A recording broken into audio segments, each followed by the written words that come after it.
Hello everyone, welcome back to our channel. काफ़ी लंबे gap के बाद अब आज से हमारे वीडियोस स्टार्ट हो रहे हैं। अब आज के बाद से रेगुलर हमारे वीडियोस आएंगे जैसे पहले आया करते थे। तो आज मैंने एक सिंपल सा टॉपिक यहाँ पे लिया है, मैट्रिक्स एंड इट्स प्रॉपर्टीज़। तो मैट्रिक्स एंड डिटर्मिनेंट पहले हम इसको कवर करेंगे, देन उसके बाद जो रिमेनिंग टॉपिक्स है वो हम यहाँ पे 1 बाय 1 उसको कवर करेंगे, ठीक है ना। मैट्रिक्स और डिटर्मिनेंट टॉपिक के बाद आपको जो भी टॉपिक्स पढ़ना है पहले वो आप मुझे कमेंट करके बता सकते हो कि किस टॉपिक पे आपको पहले वीडियोस चाहिए, वो मैं आपको फर्स्ट प्रायोरिटी पे प्रोवाइड करवा दूँगी। ओके, और अब मैं पोस्ट ग्रेजुएशन के भी टॉपिक स्टार्ट करने वाली हूँ जल्द से जल्द। जो मेरा जो सेकंड चैनल है हायर मैथमेटिक्स, उस चैनल पे स्टेट पीजीटी स्क्रीनिंग के स्टूडेंट्स हैं, वो अगर इस वीडियो को देख रहे हो तो आप लोग अपना टॉपिक मुझे सजेस्ट कर सकते हैं कि किस टॉपिक पे आपको फर्स्ट वीडियो चाहिए। अदरवाइज मैं स्टार्ट करूँगी आपको थियोरेटिकल पार्ट से। थियोरेटिकल पार्ट मीन्स जो हमारा टोपोलॉजी है, जो हमारा एब्स्ट्रैक्ट अलजेब्रा है, ये topics. Now let's start our today's video. तो जो आज का हमारा वीडियो है उसका टॉपिक है पहले matrix and its properties, then उसके बाद हम कवर करेंगे डिटर्मिनेंट एंड इट्स प्रॉपर्टीज़। अब हम देखते हैं यहाँ पे हमारा पहला टॉपिक है ट्रेस ऑफ अ मैट्रिक्स। तो सिंपल है, ट्रेस क्या होता है? Sum of the diagonal elements of a square matrix is called trace of a matrix. यदि कोई मैट्रिक्स है उसके जो डायगोनल एंट्रीज हैं, ठीक है ना, ये जो डायगोनल एंट्रीज होते हैं उनका जो सम होगा वो सम होगा यहाँ पे ट्रेस ऑफ अ मैट्रिक। इसको सिंबल में बोलते हैं ट्रेस ऑफ है, और उसको इस तरीके से डिनोट करते हैं A11 A22 ANN this one. फिर है properties of trace of matrix. तो अगर ए और बी दो स्क्वायर मैट्रिक्स है तो दो मैट्रिक्स के जो सम का ट्रेस होगा वो इन दोनों के अलग अलग ट्रेस के इक्वल होगा। दो मैट्रिक्स का मल्टीप्लिकेशन ट्रेस है वो उसका अगर रिवर्स कर देते हैं तो उसके ट्रेस के इक्वल होगा। ये हम सब जानते हैं कि मैट्रिक्स मल्टीप्लिकेशन कभी भी कम्यूटेटिव नहीं होता, ठीक है ना। ये दोनों बराबर नहीं होते, पर इन दोनों का जो ट्रेस है वो क्या होता है? बराबर होता है। अगर किसी मैट्रिक्स को स्केलर से मल्टीप्लाई करके उसका ट्रेस निकालें तो वो स्केलर बाहर आ जाता है और ट्रेस ऑफ ए के इक्वल होता है, ठीक है ना। लैम्डा यहाँ पे कोई भी स्केलर क्वांटिटी है।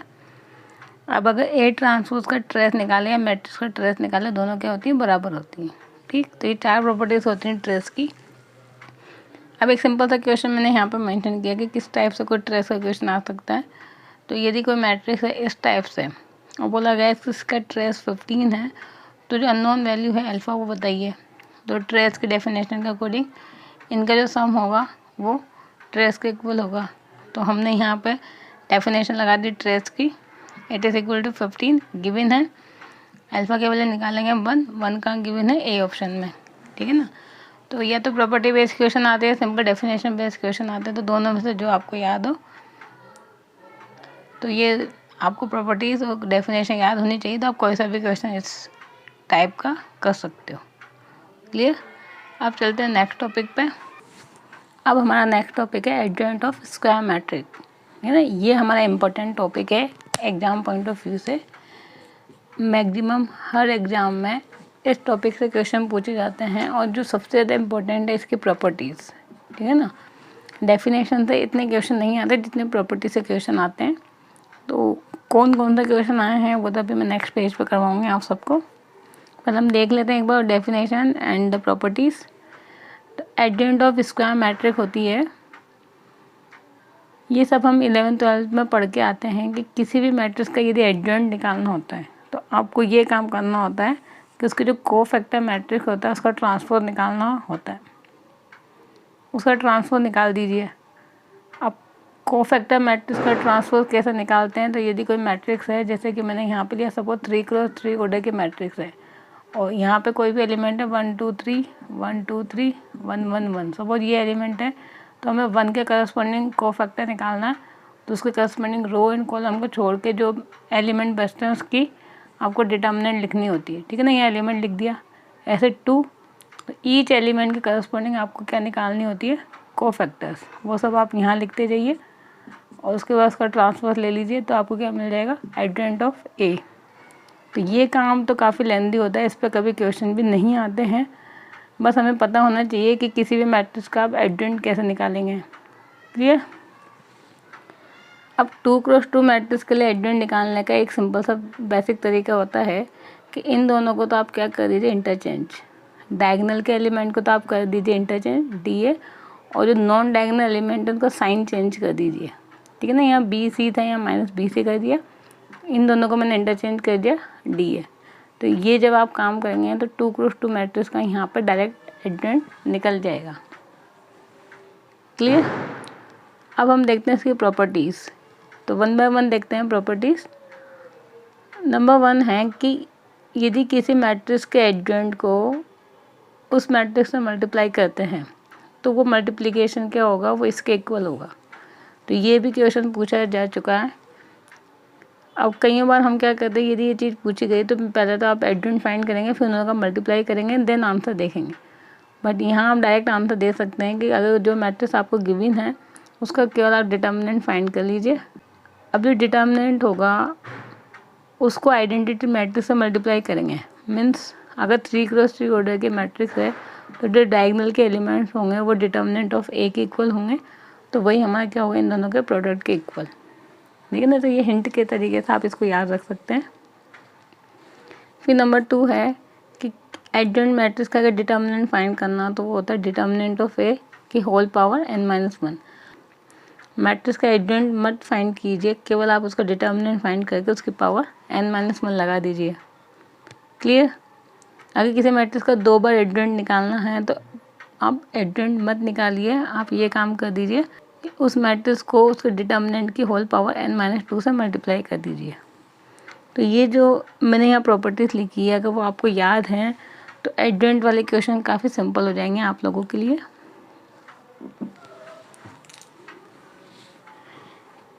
ये जो मैं राइट लगा रही हूँ इन सब प्रॉपर्टीज़ पे बेस क्वेश्चन आ चुके हैं, चाहे आपका HTET का एग्ज़ाम हो या फिर आपके RPSC का, दोनों ही एग्ज़ाम में आपके इसके क्वेश्चन आ चुके हैं। क्लियर। ठीक है। अगर किसी मैट्रिक्स का 2 बार एडजॉइंट निकाल के उसका डिटर्मिनेंट फाइंड करते हैं तो वो इसके इक्वल होगा डिटर्मिनेंट ऑफ A की होल पावर n-1 का होल स्क्वायर। अब अगर इसी को जनरलाइज करते हैं, एडजॉइंट निकालते हैं m टाइम्स। यहाँ पे हमने एक बार एडजॉइंट निकाला तो A की डिटर्मिनेंट ऑफ A की पावर लगी n-1। 2 बार एडजॉइंट फाइंड किया तो डिटर्मिनेंट ऑफ A की पावर लगी n-1 का होल स्क्वायर। यदि हम यहाँ पे m टाइम्स एडजॉइंट निकालते हैं और फिर उसका डिटर्मिनेंट लेते हैं तो फिर आंसर क्या होगा, डिटर्मिनेंट ऑफ A की होल पावर n-1 की पावर m। तो ये आप चाहें तो तीनों एक साथ सिमिलर हैं, तीनों एक साथ भी याद रख सकते हैं, दिस वन। फिर नेक्स्ट है, अगर किसी मैट्रिक्स का डिटर्मिनेंट 0 है तो उसका एडजॉइंट मैट्रिक्स का डिटर्मिनेंट भी 0 होगा।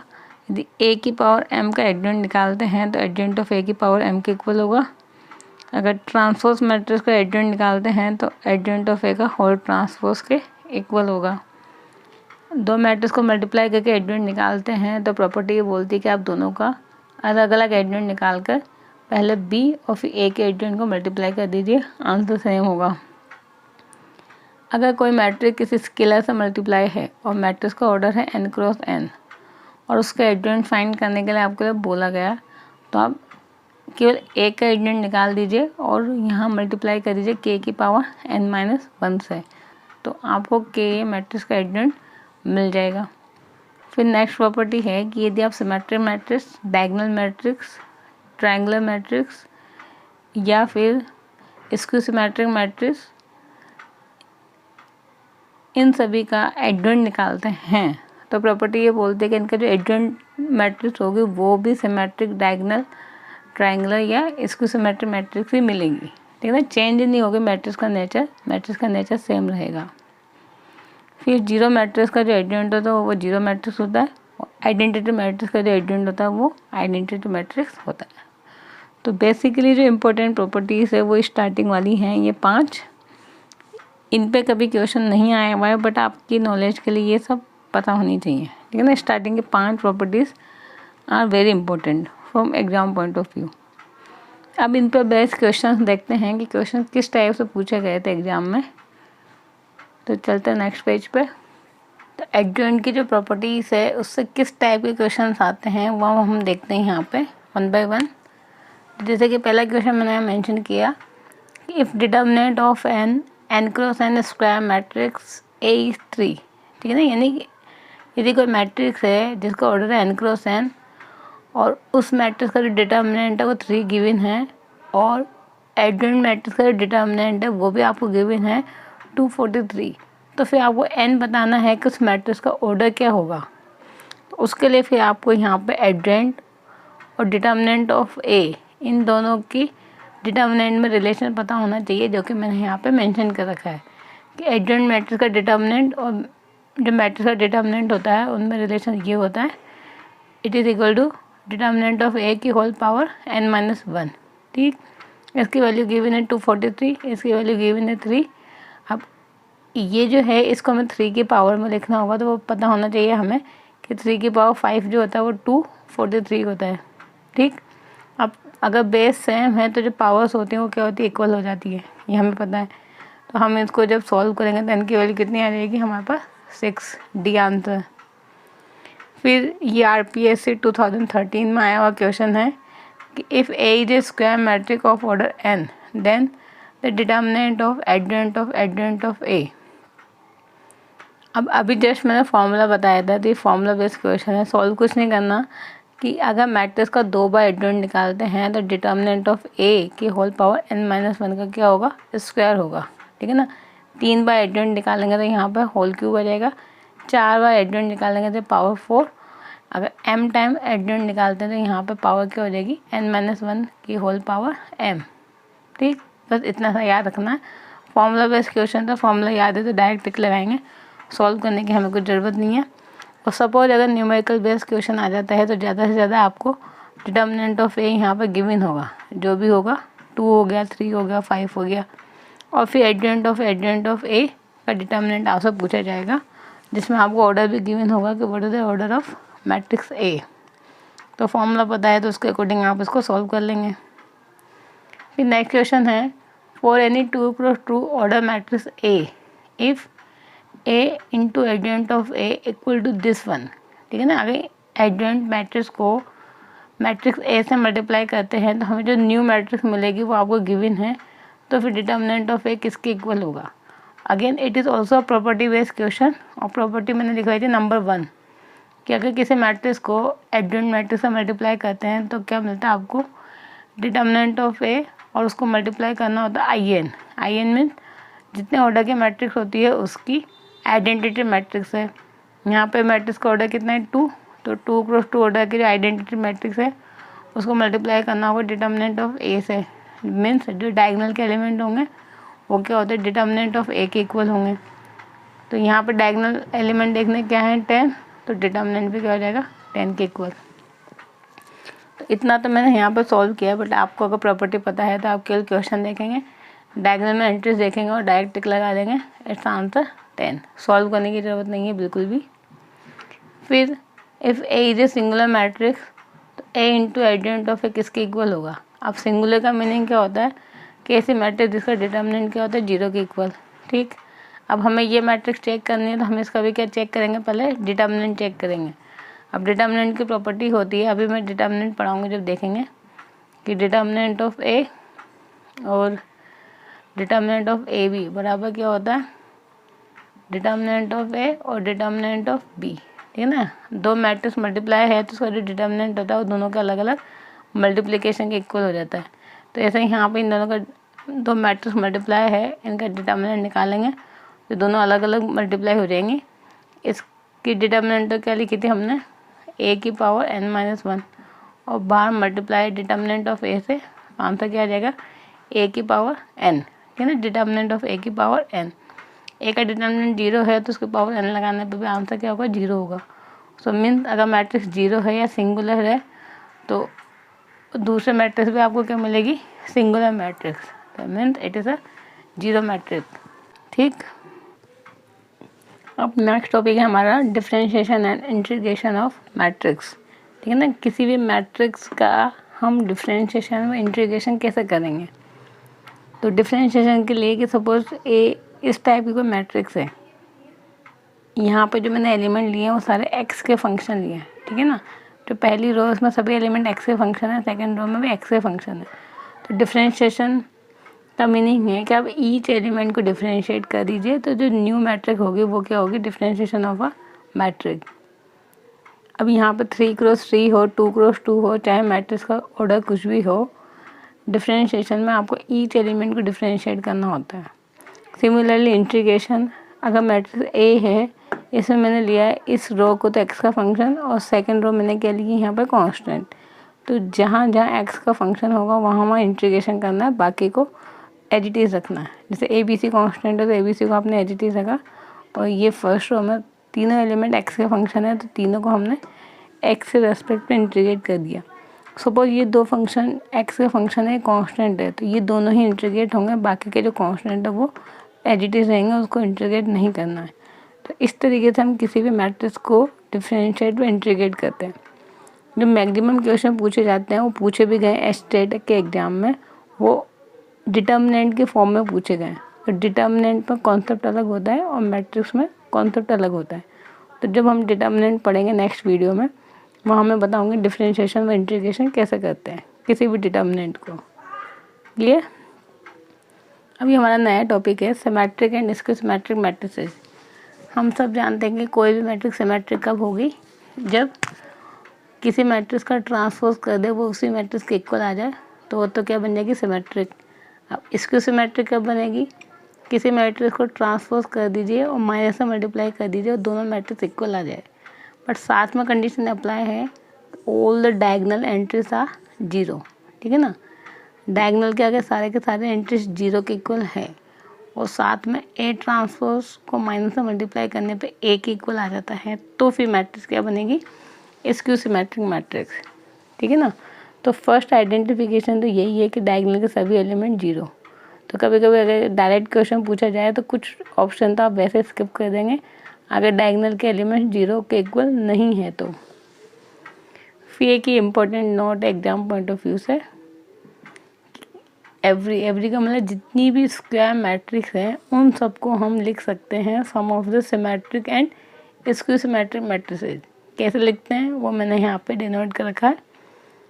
जो मैट्रिक ए होती है उसको आप ऐसे लिख सकते हो, जब इसको सॉल्व करोगे तो वो ए के इक्वल ही आएगा, 1/2 A plus A transpose plus 1/2 A minus A transpose. तो ये जो मैट्रिक्स है ए प्लस ए ट्रांसपोज ये हमेशा होती है symmetric matric, A minus A transpose ये हमेशा होती है स्क्यू सिमेट्रिक मैट्रिक्स, ठीक है ना। इसलिए हमने बोला कि किसी भी स्क्वायर मैट्रिक को हम सिमेट्रिक व स्क्यू सिमेट्रिक के सम के फॉर्म में लिख सकते हैं। क्लियर? ओके। अब अगर यदि हमें किसी भी मैट्रिक्स को चेक करना है, नॉट इवन ए, कोई भी मैट्रिक आपको दे दे, जैसे ए भी आपको गिवन है कि दिस मैट्रिक इज सिमेट्रिक और स्क्यू सिमेट्रिक, तो किसी भी मैट्रिक्स को चेक करना है तो आप उस पर ट्रांसपोज लगा दीजिए और उसके बाद चेक कर लीजिए क्या वो जो ट्रांसपोज है वो उसी मैट्रिक्स के इक्वल है या उसके नेगेटिव के इक्वल है।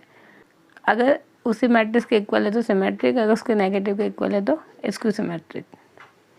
ऐसे आपको अगर ए प्लस ए ट्रांसपोज के लिए पूछा जाए तो उसका भी ट्रांसपोज लगा के चेक कर लीजिए। ऐसे यहाँ पे कई सारी प्रॉपर्टीज़ है बट वो प्रॉपर्टीज़ मैं मेंशन नहीं करी, ये डेफिनेशन याद है तो आप किसी भी मैट्रिक्स को चेक कर सकते हो कि वो सिमेट्रिक है स्क्यू सिमेट्रिक है। और जो मेन प्रॉपर्टी है या मेन जो इम्पोर्टेंट नोट है वो ये वाला है यहाँ पे। क्लियर? आप कुछ क्वेश्चन करते हैं हम यहाँ पे। तो ये हमारा क्वेश्चन है यहाँ पे सिमेट्रिक और स्क्यू सिमेट्रिक मैट्रिक्स पे बेस्ड। तो देखते हैं क्या क्वेश्चन लिखा हुआ है। If A and B are two symmetric matrices of same order, ठीक है ना, ए और बी दो सिमेट्रिक मैट्रिसेस आपको गिवन है जिनका ऑर्डर सेम है, then which one of the following is a skew symmetric matrix. तो इनमें से कौन सी स्क्यू सिमेट्रिक मैट्रिक्स है। अब डेफिनेशन से आप इसको चेक कर सकते हो, यदि डेफिनेशन आपको पता है तो यहाँ जितनी भी मैट्रिक्स है उसका ट्रांसपोज आप लगा के चेक कर लीजिए कि किसका ट्रांसपोज नेगेटिव हो मैट्रिक के इक्वल आता है, ठीक है ना। जैसे ए प्लस बी है तो इसका होल ट्रांसपोज लगाया। अब ट्रांसपोज की प्रॉपर्टी के अकॉर्डिंग अगर प्लस है तो ये जो ट्रांसपोज होगा दोनों पर अलग अलग अप्लाई हो जाएगा। अब यहाँ गिवन क्या है कि मैट्रिक्स ए और बी क्या है, सिमेट्रिक मैट्रिक्स है, ठीक है ना। मीन्स ए ट्रांसपोज भी ए के इक्वल होगा और बी ट्रांसपोज भी बी के इक्वल होगा। इसको ए से रिप्लेस कर दिया, इसको बी से रिप्लेस कर दिया, तो इस मैट्रिक्स का ट्रांसपोज इसी मैट्रिक्स के इक्वल आ गया, that mean it is a symmetric matrix. अब ऐसे ए बी प्लस बी है तो जो भी है उसका ट्रांसपोज लगा दीजिए। अब ट्रांसपोज की प्रॉपर्टी के अकॉर्डिंग ए बी का ट्रांसपोज प्लस बी ए का ट्रांसपोज। अब मल्टीप्लिकेशन की प्रॉपर्टी होती है कि बी ट्रांसपोज ए ट्रांसपोज, ये दोनों क्या गिवन है सिमेट्रिक, तो बी ए के इक्वल। ऐसे ही बी ए है तो ए ट्रांसपोज बी ट्रांसपोज, यहाँ पे ए बी प्लस का साइन है तो आप इनको रिवर्स करके लिख सकते हो। तो इस मैट्रिक्स का ट्रांसपोज इसी मैट्रिक्स के इक्वल आ गया, तो अगेन इट इज़ सिमेट्रिक। अब नेक्स्ट सी है ए बी माइनस बी ए, तो इसका हमने होल ट्रांसपोज चेक किया। अगेन सेम दोनों पे अलग अलग अप्लाई कर देंगे। अभी जो हमने पूरा प्रोसेस किया वही प्रोसेस करेंगे। यहाँ बीच में क्या रहेगा, माइनस का साइन, तो जैसे आप इसको आगे पीछे लिखेंगे तो माइनस कॉमन लेके लिखेंगे।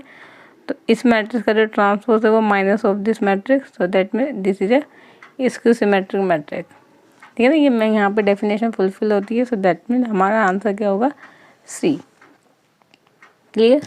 अगर यहाँ पे कोई न्यूमेरिकल वैल्यू गिवन होती है तो आप वैसे चेक कर लेते ऑप्शन से कि आप डायगोनल एंट्रीज को देख लेते कि क्या सारी की सारी डायगोनल एंट्रीज क्या है, जीरो के इक्वल है। If all the diagonal entries are zero, तो फिर आप डेफिनेशन लगा के देखते हैं कि कौन सी कंडीशन यहाँ पे सेटिस्फाइड हो रही है। ठीक है ना।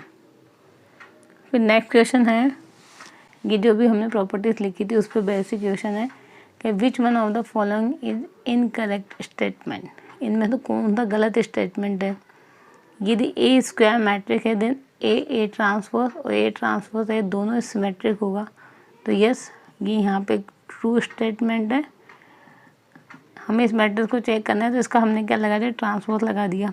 अब जैसे मल्टीप्लिकेशन को ओपन करते हैं कि ए ट्रांसपोज का होल ट्रांसपोज और ए ट्रांसपोज, अब इसका दो बार ट्रांसपोज यानी ए और ये ए टी के इक्वल, तो इस मैट्रिक्स का ट्रांसपोज के इक्वल, तो क्या होगा, सिमेट्रिक।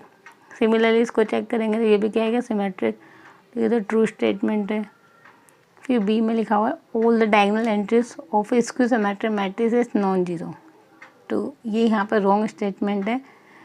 मैं यहाँ पे इतनी देर से बताती आ रही हूँ आपको कि जितनी भी स्क्यू सिमेट्रिक मैट्रिक्स हैं उनके सारे के सारे डायगोनल एंट्रीज क्या होते हैं, जीरो के इक्वल। यहाँ क्या लिखा है, नॉन जीरो, तो ये यहाँ पे क्या है, रॉन्ग स्टेटमेंट यानी फॉल्स स्टेटमेंट। हमें तो एक ही ऑप्शन चाहिए, तो हमारा बी आंसर सही आ गया। सी और डी हमारे क्या है, करेक्ट ऑप्शन है। ठीक, इस टाइप से यहाँ पे क्वेश्चन आते हैं, ये सिमेट्रिक स्क्यू सिमेट्रिक पे भी। अब इसमें जो रिमेनिंग पार्ट है मैट्रिक्स एंड इट्स प्रॉपर्टीज़ का, वो हम करेंगे नेक्स्ट वीडियो में। और नेक्स्ट वीडियो में हम क्या पढ़ेंगे, डिटर्मिनेंट की प्रॉपर्टीज़। ठीक, और साथ में एग्जाम के क्वेश्चन भी मैं नेक्स्ट वीडियो में बताऊंगी। So I hope guys you like this video, and if you like then please like, share and subscribe our channel, and thank you for watching my videos guys. Thank you.